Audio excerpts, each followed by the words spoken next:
नमस्कार दर्शकों, आप सभी का बापू की आवाज़ न्यूज़ नेटवर्क में स्वागत है। दर्शकों, हम अभी उपस्थित है गोंदिया में। दर्शकों, यहाँ पर कुछ किसान लोग आए हैं। यह किसान लोग कृषि ऑफिस गए थे। दर्शकों, ये इनकी कुछ समस्या है और अभी हम उपस्थित है प्रधानमंत्री पीक बीमा योजना सुविधा केंद्र जो फैसिलिटेशन सेंटर है। दर्शकों, यहाँ पर हम उपस्थित है और इनको काफ़ी समस्या जो 1 रुपये वाला स्कीम सरकार ने लाई थी दर्शकों, और किसानों को बार बार अवगत करा रही थी कि रजिस्ट्रेशन कराइए, आपको नुकसान का भरपाई मिलेंगी दर्शकों। लेकिन आज यहाँ बता रहे हैं, ऐसा किसान बता रहे हैं दर्शकों को, इनको कुछ भी फैसिलिटीज़ या कुछ भी मुआवजा नहीं मिल रहा है दर्शकों। इनका पूरा नुकसान हो रहा है तो इसका उनको कुछ भी मुआवजा नहीं मिल रहा है। तो हम यहाँ के किसान हैं, इनसे जानने का प्रयास करेंगे कि इनको क्या समस्या निर्माण हो रही है। ये जो प्रधानमंत्री पीक बीमा योजना के तहत जो क्लेम करने में आपको क्या तकलीफ हो रही है, आज आप यहाँ पर तालुका कोऑर्डिनेटर के ऑफिस में क्यों आए हो? सर, अपन किसान आदमी, हमको ऑनलाइन के बारे में ज़्यादा कुछ समझता नहीं। हम बीमा तो करवा दिए पर इसके बारे में जानकारी कुछ है नहीं हमको। फसल हमारा बाढ़ पीड़ित से ख़राब हो गया। इस विषय में अपन इसके विरुद्ध कुछ खोज कर रहे हैं तो हमको कुछ समझ में नहीं आ रहा है, हमको कोई रास्ता बता नहीं रहे। तो अभी आपकी शासन प्रशासन से क्या मांग है? हमारी मांग है कि हमारी फसलों की भरपाई होना चाहिए। प्रधानमंत्री पीक बीमा योजना के अंतर्गत आपको क्लेम करने में क्या समस्या निर्माण हो रही है? सर, मैं कमल कुमार देवाधारी भादिया टोला रहता हूँ और मैं एक किसान हूँ। और हमने कुछ दिन पहले फसल बीमा किए थे, प्रधानमंत्री फसल बीमा योजना। तो आज हमारे इधर बाढ़ पीड़ित से पूरा धान बर्बाद हो गया और इस बारे में हम बीमा के बारे में जानना चाहे और यहाँ तालुका इंश्योरेंस कंपनी है वहाँ पर आए तो ऐसा हमें कुछ समझ में नहीं आ रहा है कि इस बीमा से हम किसानों को लाभ मिलेगा या नहीं मिलेगा। फिर भी हम थोड़ा सा कोई अधिकारी या कोई कर्मचारी से सहयोग ले रहे हैं, फिर भी हमें समझ में नहीं आ रहा है कि हम क्या करें। जो आप अधिकारी कर्मचारी के पास गए थे, उन्होंने क्या बोले आपको? सर, बीमा के बारे में बताया कि यहाँ तो कुछ ही ऐसा बीमा इंश्योरेंस के बारे में पता नहीं चल रहा है बोले, और ये खेती की धान के ऊपर डिपेंड नहीं है बोले, धान के ऊपर बीमा नहीं है बोले। तो फिर धान के ऊपर नहीं है तो काय के ऊपर है? जबकि गोंदिया जिला यहाँ राइस सिटी करके फेमस है। और तो आप सर, हम किसान लोग और हमारा पूरा जो व्यवहार चलता है वो धान के ऊपर निर्भर है, और यहाँ अगर धान का हमारा कुछ लाभ नहीं मिलेगा तो किसान लोग तो पानी में डूबने के कारण अगर पूरा लाभ नहीं मिलेगा तो हम तो इन्होंने ये जो क्लेम करने के लिए क्या प्रोसेस बताई है? कुछ मोबाइल का यूज या कौन सा ऐप बताया है क्या? सर, उसमें ऐप्स वगैरह है, लेकिन हम तो किसान लोग छोटे मोबाइल चलाते हैं, हमारे पास में उतना ऐप्स वगैरह नहीं चलता और हम समझते भी नहीं। इसमें बहुत परेशानी हो रही है हमें।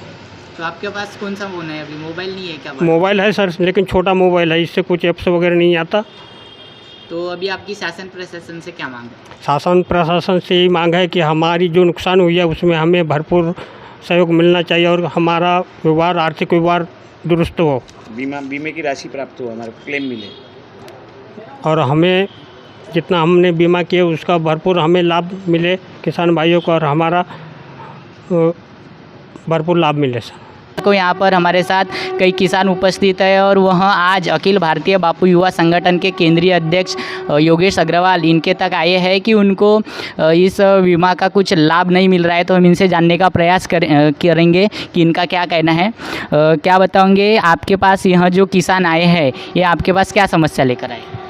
आज मेरे पास ग्राम भादिया टोला के लगभग 20-25 किसान आए और उन्होंने मुझे बताया कि इनके गांव में विगत 2 दिन पूर्व एक फ्लड आया, जो नदी के तटीय भाग में इनका गांव है, और वहाँ फ्लड आने के कारण और डैम सरोवरों के पानी के छोड़ने के कारण इनकी फसलों का भारी पैमाने पे नुकसान हुआ है। सभी ने बताया कि हम आज यहाँ पे सभी लोगों ने पीक बीमा किया है और पीक बीमा में सभी लोगों ने मुझे जो स्लिप दिखाई, इनके पास जो स्लिपें हैं, सभी स्लिप में मैंने देखा कि इन्होंने एक पीक बीमा किया है और वो पीक बीमा का इनको लाभ नहीं मिल पा रहा है, और वो लाभ हम कैसे लें ये इनको समझ में नहीं आ पा पा रहा है। ये पीक बीमा की स्लिपें सभी लोगों के पास है, सभी ने मुझे दिखाई वो पीक, और जिसमें हज़ारों रुपए सरकार को सरकार ने इस कंपनी को भरा है। जो आज मैं इस विषय को जानने के लिए, क्योंकि ये मेरे लिए भी नया विषय था, मैं इसे लेके कृषि कार्यालय अधीक्षक कार्यालय और तालुका कृषि अधिकारी कार्यालय गया, जहाँ मुझे जानकारी मिली कि ये जो कंपनी है यूनिवर्सल सैम्पो जनरल इंश्योरेंस कंपनी को प्रधानमंत्री पीक बीमा योजना का काम दिया गया है, जिसमें गोंदिया ज़िले के जो तालुका स्तर का कार्यालय, उन्होंने मुझे जानकारी प्रदान की कि यहाँ पे खुला है और यहाँ पे उनके प्रतिनिधि तालुका के कोऑर्डिनेटर यहाँ बैठते। इस विषय को लेके आज यहाँ पे हमारे सारे किसान पहुँचे। तो जब मैंने आके यहाँ देखा और मुझे भी ये समझ में नहीं आया कि जैसे कि इन्होंने जो नंबर दिया है, टोल फ्री नंबर, उस नंबर पे जब हम कॉल करते हैं तो वहाँ पे 19 डिजिट इनकी जो पॉलिसी नंबर है वो 19 डिजिट का है और वो 21 डिजिट का पॉलिसी नंबर मांगते हैं। तो ये पूरा का पूरा एक झोल और एक सफ़ेद हाथी नरेंद्र मोदी जी की सरकार में किया जा रहा है, प्रधानमंत्री द्वारा किया जा रहा है। उसमें 19 डिजिट का पॉलिसी नंबर होता है। अभी भी आप टोल फ्री नंबर पर लगाइए और उसमें अगर आपको पॉलिसी नंबर पूछा जाता है तो 21 डिजिट का पॉलिसी नंबर पूछा जाता है। तो वो 2 डिजिट कौन से? इसका मतलब ये यानी किसानों को उनके अधिकारों से वंचित रखने का काम अगर कहीं किया जा रहा है तो यूनिवर्सल सैम्पो कंपनी द्वारा किया जा रहा है। ये यूनिवर्सल जो सैम्पो कंपनी है ये लूट मचा के रखी हुई है। इन्होंने हज़ारों करोड़ रुपए का एक घोटाला किया है। आज इतने बड़ा 51,000 किसानों ने हमारे तालुका में बीमा किया है, करोड़ों रुपए हमारी इस कंपनी को गए। उसका कार्यालय अगर आप जाके देखते हैं तो एक व्यक्ति तालुका के ऊपर बैठा हुआ 51,000 किसानों के करोड़ों अरबों रुपए इस कंपनी को गए हुए सरकार की तरफ से। हमारे किसानों को 51,000 एक रुपये करके 51,000 रुपये वो, और एक बीमा पे किसी के 1,000, किसी के 2,000, किसी के 5,000, किसी के 10,000 सरकार ने ये पैसा भरी है हमारी गाड़ी पसीने की कमाई का। आज एक भी किसान को हमारे तालुका में किसी भी प्रकार का लाभ नहीं मिल पा रहा है। अभी हमने पूछा, तालुका अधीक्षक को पूछा, 80 पन्ने तालुका के जो तालुका कृषि अधिकारी है 80 पन्ने का एक GR है सरकार का, जिसमें किसानों को बीमा नहीं देने के लिए कई अटे और शर्तें रखी गई है। जब हज़ारों लाखों रुपए किसानों से भरवाया जा रहा है और जब किसानों को बीमे के पैसे देना नहीं है तो फिर हज़ारों लाखों करोड़ों रुपए का बीमा करवाया क्यों जा रहा है? मेरा ये सवालिया निशान है सरकार से कि करोड़ों अरबों रुपए हमारे पसीने की गाड़ी कमाई ऐसी कंपनी जिसका कोई अता पता ठिकाना नहीं है, गिनती के 2 या 4 लोग उसके यहाँ पे आके बैठे हुए, उनको हज़ारों करोड़ रुपए का पैसा क्यों दिया गया? ये एक प्रश्न है। आज ये किसान बेचारे परेशान हैं। अभी जैसे कि यहाँ के कंपनी के तालुका कोऑर्डिनेटर बता रहे थे कि 78 घंटे 72 घंटे के अंदर आपको ऑनलाइन करना है क्लेम के लिए। उसमें भी हमारे गोंदिया जो तालुका है यह कृषि प्रधान तालुका है। इस तालुके में सिर्फ धान की खेती होती है। धान के लिए उन्होंने बताया कि ये फसल पानी से बेस्ड है और पानी बेस्ड फसलों को पानी से अगर नुकसान होता है तो उसमें किसी भी प्रकार का लाभ नहीं दिया जाएगा। अब मुझे बताइए कि अगर एक किसान है, उसकी किसान ने अपनी खेती में धान लगाया और उस धान की फसल अगर बाढ़ आने के कारण 2 दिन पानी में डूब गई तो वो फसल खड़ी रहेंगी कि मर जाएंगी? खड़ी रहेंगी कि मर जाएंगी? अगर वो फसल मर जाएंगी और ये कंपनी कहती कि पानी बेस्ड फसल है, हम उसका बीमा नहीं देंगे, तो फिर ये हज़ारों रुपए का, लाखों रुपए का बीमा करने की ज़रूरत क्या है? ये कागज़ क्या सिर्फ ये किसी एक कंपनी के जेब में डालने के लिए सरकार ने ये बीमा कंपनी खोली है? आज ऐसी स्थिति इन्होंने जो निर्माण की है, मेरा आरोप है इस कंपनी के ऊपर कि एक तरीके से कहीं ना कहीं आपने एक लूट मचा के रखी है। आप ये जो लूट मचाई है ये बंद होनी चाहिए, आपकी लूट। और आपकी जो कंपनी है, आपकी जो कंपनी है, ये कंपनी ने किसानों को उसका लाभ देना चाहिए। आज हम ये कंपनी के कार्यालय में आए हैं। ये ऐसी कंपनी जिस कंपनी को हज़ारों करोड़ रुपए का जो पॉलिसी का जो किस्त होती है वो सरकार ने भरी है और करोड़ों रुपए हमारे गाड़े पसीने की कमाई इस कंपनी के अकाउंट में डाले गए। मात्र 2-4 लोगों के भरोसे एक तालुका और एक ज़िले में कंपनी चलाना और हज़ारों किसानों, आज एक तालुका पे 51,000 लोगों ने इनरोलमेंट किया है, इन पॉलिसी बनाई है, तो पूरे ज़िले में लगभग मेरे हिसाब से 3 से 4 लाख लोगों पे 4 लोगों के भरोसे कंपनी चल रही है। कितना बड़ा स्कैंडल चल रहा है, ये बहुत बड़ा स्कैंडल है। कहीं ना कहीं मुझे ऐसा प्रतीत होता है कि एक तरीके से किसी को पैसे वाला बनाने के लिए सरकार ने एक बनाई हुई स्कीम है।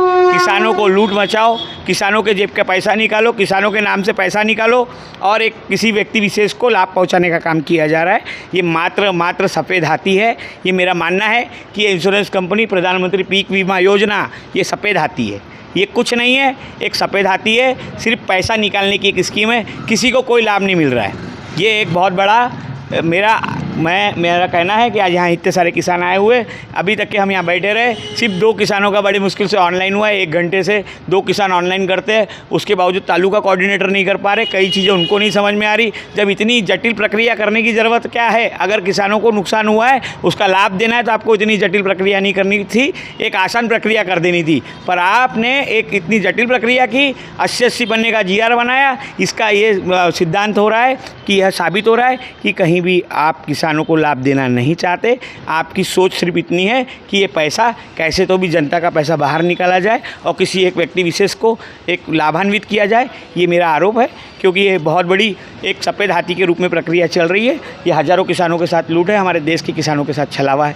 ये आपके टीवी चैनल के माध्यम से कहना है। तो दर्शकों, आपने देखा यहाँ पर बापू संगठन के केंद्रीय अध्यक्ष योगेश अग्रवाल, इन्होंने जो यहाँ की यूनिवर्सल सोम्पो कंपनी है, इस पर बड़ा आरोप और सरकार पर भी आरोप लगाया है कि यह जो योजना है वह सफ़ेद हाथी है और 1-1 रुपया लेके किसानों को लूटा जा रहा है। दर्शकों, अगर एक तालुका में से 51,000-52,000 लोगों से 1-1 रुपये लिया जा रहा है, तो पूरे ज़िले में से कितना और पूरे देश में से कितना रुपया लेके एक किसी व्यक्ति को लखपति करोड़पति बनाने का काम यह कर रही है, ऐसा सवाल इन्होंने खड़ा किया है। और दर्शकों, साथ ही इस कंपनी को सरकार भी पैसे दे रही है ताकि वह किसानों को नुकसान भरपाई दे सके। लेकिन दर्शकों, यहाँ ऐसा कुछ भी नहीं हो रहा है, पूरा झोल दिख रहा है। दर्शकों, ऐसा आरोप यहाँ के केंद्रीय अध्यक्ष योगेश अग्रवाल इन्होंने लगाया है।